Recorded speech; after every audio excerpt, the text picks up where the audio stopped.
আজকে দিন থেকে নিয়ে রাত পর্যন্ত কয় ওয়াক্ত নামাজ তোমার হয়েছে একটু চিন্তা ফিকির করো। তোমার কি ফজরের নামাজ হয়েছে একটু ফিকির করা চাই, জোহরের নামাজ হয়েছে কিনা একটু চিন্তা করা চাই, আমার আসরের নামাজ হয়েছে কিনা একটু চিন্তা করা চাই, মাগরিবের নামাজ হয়েছে কিনা একটু চিন্তা করা যায়, এশার নামাজ আমার হয়েছে কিনা একটু চিন্তা ফিকির করা যায়।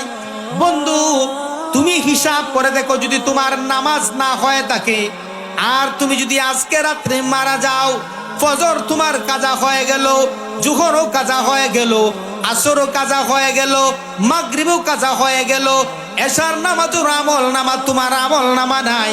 বন্ধু, তুমি যদি এই হালতে মারা যাও, নিজের হিসাব নিজে করে নাও। আমার জিন্দেগির মধ্যে কত শত ওয়াক্ত নামাজ মিস হয়ে গেল, আমি পড়লাম না। আমার জিন্দেগির মধ্যে কত মানুষকে আমি অন্যায়ভাবে প্রহার করলাম, কত মানুষকে আমি ঠগাইলাম, কত মানুষের মাল আত্মসাৎ করে খাইলাম, কত মানুষের গরু চুরি করে খাইলাম, কত মানুষের ছাগল চুরি করলাম, কত মানুষের হক মেরে আমি খাইলাম। এই চিন্তা ফিকির করার পরে যদি আপনার এই ফিকির করি আর যদি আমি মারা যাই, আমার কি হালত হবে? আমার ভাই, বনি ইসরায়েল যুগে এক যুবক 70 বৎসর আল্লাহর ইবাদত করেছে, 70 বৎসর